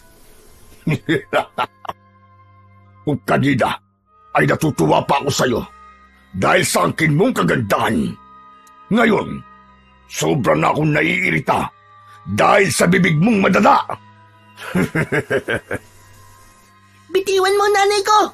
Bitiwan mo siya! Nagulat ako sa ginawa ng aking anak dahil pinulot niya ang itak na nabitiwan ng kanyang ina at inihataw yon sa kamay ni Arbas na gamit niya sa pagsakal. Dahilan upang bumaon yun ng pagkalalim-lalim. Hayop ka, bata ka! Hayop ka! Papatayin kita! Uunahin na kita! Sinipa ni Arbas ang aking anak sa dibdib. Dahilan upang tumilapon ito at magpagulong-gulong. Hindi ko naman na nagustuhan ang kanyang ginawa at mabilis na akong lumapit sa kinaroroonan nila. Mga bata! Sige na, tumakbo na kayo! Sabihan niyo mga bata sa uling silid ng kuwebang ito. Bilisan niyo! Tumakbo na kayo! Luisa! Mahal ko! Kaya mo pa bang tumayo? Oo, mahal. Pero ang anak natin... Bitbitin mo na si Bentot. Ilabas mo na mga bata sa kuweba. Iuwi mo silang lahat. Ako nang bahala rito. Pero, paano ka? Kaya ko na ito, mahal. Magtiwala ka sa akin. Hindi ako pababayaan ng Panginoong Diyos. Kayang-kaya kong patayin ang demonyong ito. Nang mga sandaling yon, mabilis nang kumilos ang aking asawa. Binitbit niya ang aming anak na si Bentot na nawalan ng malay dahil sa ginawang pagsipa ng hayop na si Arbas. Kaya naman, pinulot ko ang itak na ginamit ng aking anak at tumayo ako sa harap ng aswang habang hawak-hawak ang kanyang kamay na nagdurugo dahil sa ginawang pag-atake ng aking anak. Ikaw pala ang sinasabi ng babaeng yun. Wala naman akong nakikitang espesyal sa iyo. Malaki lang ang katawan mo. Pero hindi ka pa rin uubra sa akin. Huwag kang masyadong mayabang, hayop ka. Dahil hindi mo pa ako nasusubukan. Makikita mo ngayon kung sino ang hinahamak mo. Matapang! Matapang ka, lalaki! O kayo, ano pa bang ginagawa yung mga damuho kayo? Habulin niyo ang mga batang nakawala! At kung manlaban sila, ay patayin niyo at lantakan. Lalong-lalo na ang babaeng asawa nito. Kung gusto niyo, pagsawaan niyo muna bago niyo kainin. Iilan lang ang mga aswang na humabol sa mag-ina ko at sa mga batang aming napakawalan. Dahil ang iba sa kanila ay mabilis ko ring napatay. Iilan lang din ang naiwan sa tabi ng pinunong si Arbas. Ilang sandali lang. Ang sugat kanina ng halimaw na aking kaharap ay mabilis na naghilom. May pagkademonyo ka nga, hayop ka. Dahil kung makikita, ang bilis lang ng paggaling na sugat mo. Sige, lumapit kayo mga aswang! Lapit! Mga diablong buwang kayo! Umatake sa akin ang mga alagad ni Arbas at wala namang kahirap-hirap at madali ko lamang silang napatumba.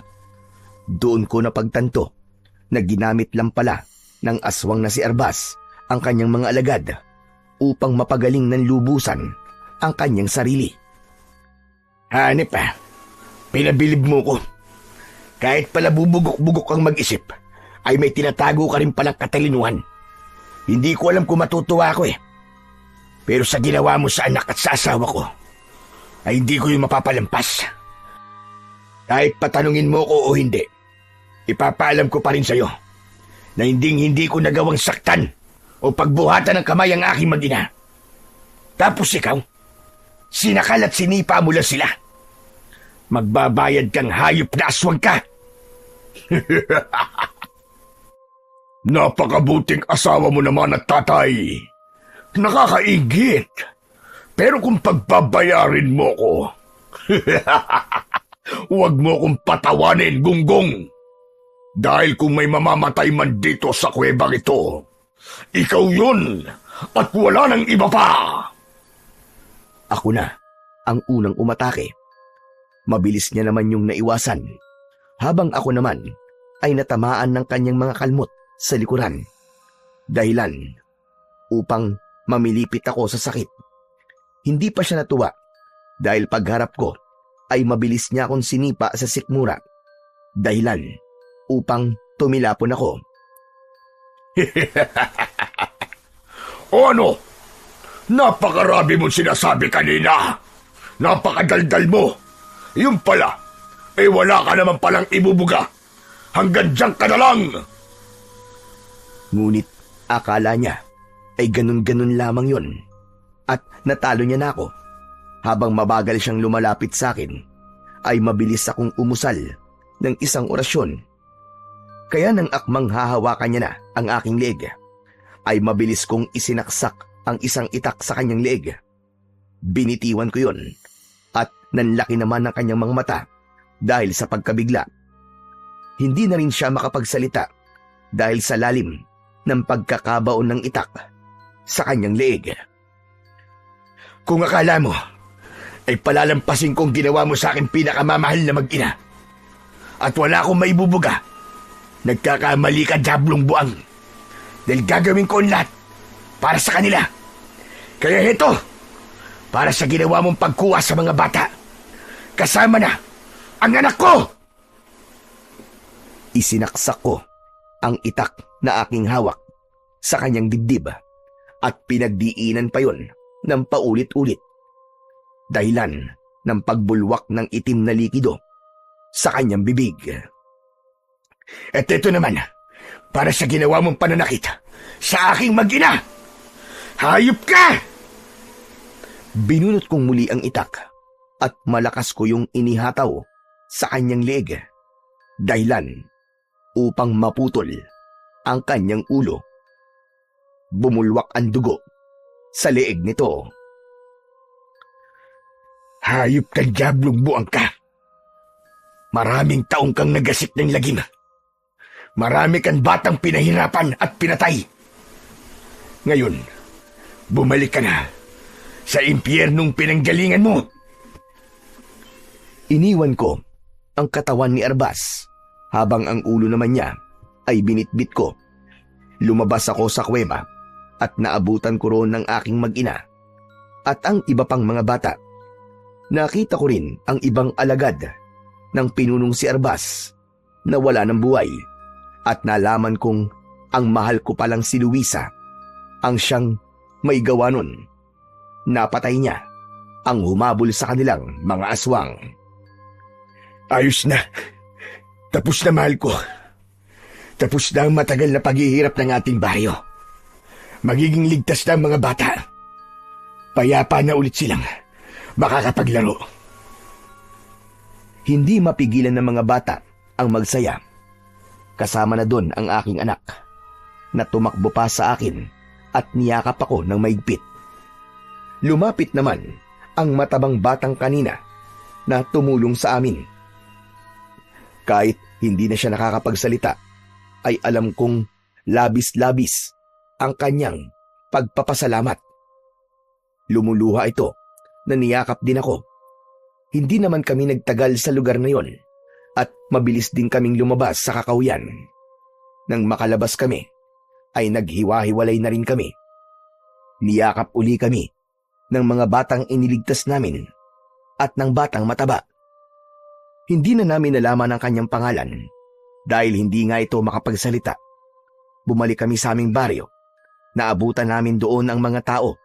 Nang makita nila na kasama na namin ang mga bata, ay mabilis silang lumapit at nagpasalamat. Doon, ipinakita ko ang ulo ng aswang na agarban na si Arbas at sinabi ko sa kanila na malaya na sila sa takot, na hindi na sila mangangamba, na baka mawala sa kanila ang kanilang mga anak. Dahil sa aming ginawa, nangako sila na buong puso silang babalik sa pananalig sa Panginoon. At doon ako natuwa dahil unti-unti na naming nakakamit ang aming misyon na ibalik ang pananampalataya ng mga tao sa Panginoong Diyos sa baryong yon. Kasama na doon ang matanda na si Apo Taling. Humihingi ako ng tawad sa inyo dahil sa ginawa kong paninisi sa inyo. Kayo pala ang tatapos sa kasamaan ng mga aswang na ilang taon nang namemerwisyo sa baryong ito. Nangangako ako na tutulong kaming lahat sa paglilinis ng simbahan.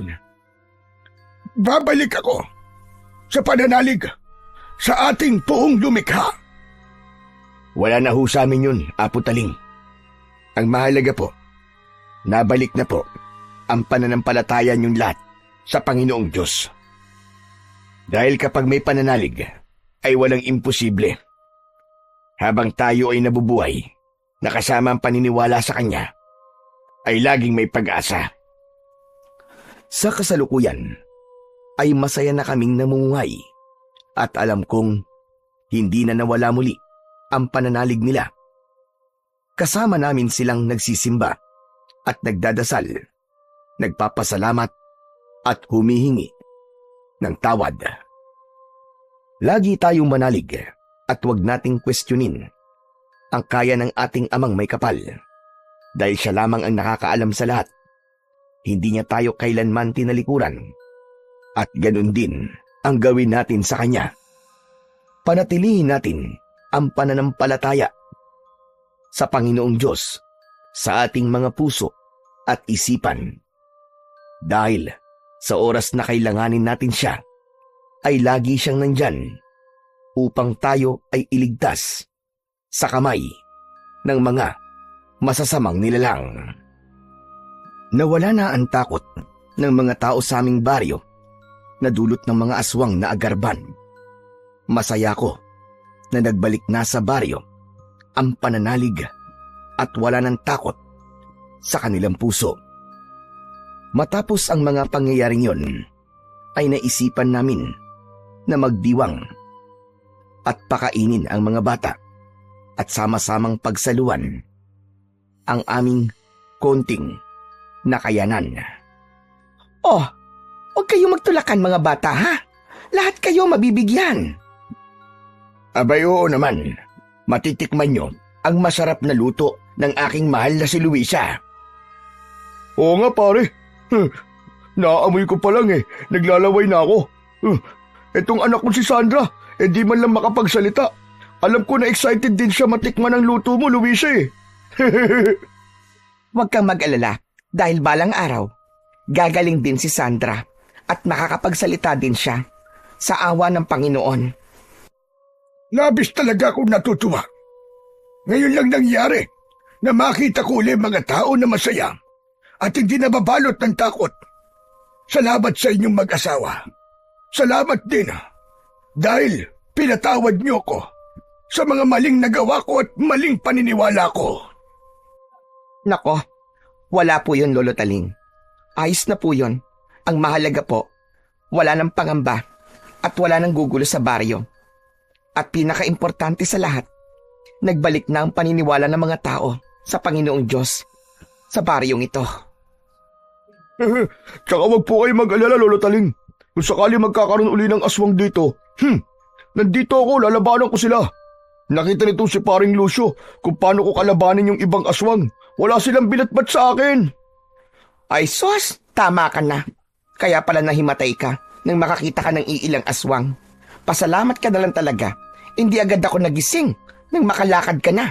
Ay talaga, kung naabutan kita, talagang aabutin ka sa akin.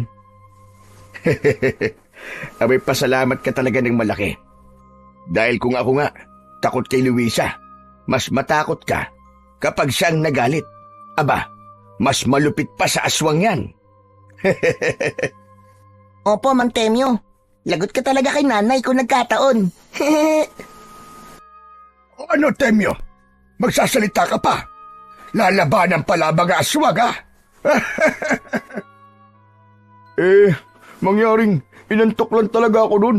Hindi ko nakayanan, kaya nakatulog ako. Bawal magsinungaling, Temyo. Tama na nga yan. Ang mahalaga, masaya na tayong lahat. Hindi ba mga bata? At ligtas na ang lahat. At higit sa lahat, huwag tayong mawalan ng pag-asa at pananalig sa poong lumikha. Sama-sama ang buong baryo na para bang mayroong piyesta. Paraan namin yon upang magpasalamat dahil hindi kami pinabayaan ng Panginoong Diyos sa aming laban. Napatay namin ang mga aswang at hindi lang kami ang nagwagi. Nagwagi din ang mga tao na tumulong sa amin at pinagkatiwalaan kami ng gusto. Huwag nating kalimutang magpasalamat dahil kung walang pananalig sa Panginoon, ang lahat ng ginagawa natin ay baliwala. Sa dulo ng bawat hirap, sakripisyo at laban na yung hinaharap, maging ito man ay pakikipagpambuno sa mga nilalang ng kadiliman o mga pagsubok na tila walang katapusan. Huwag mong kalilimutan na walang puwersa ang makakahigit sa kapangyarihan ng ating Poong May Kapal. Hindi kailanman magwawagi ang dilim sa sinumang lumalakad sa liwanag ng Panginoong Diyos, sapagkat ang kanyang pag-iingat ay hindi nagmamaliw at ang kanyang presensya ay laging sumasa iyo sa bawat unos at panganib. Mananatili siyang tapat, hinding-hindi kanya pababayaan kailanman. Sabi nga sa Isayas 41, talata 10, huwag kang matakot sapagkat ako'y kasama mo. Huwag kang manglupaypay sapagkat ako'y iyong Diyos. Palalakasin kita, tutulungan kita, at aalalayan kita ng aking matuwid na kamay. Hanggang dito na lamang po. At maraming salamat po sa inyong pakikinig.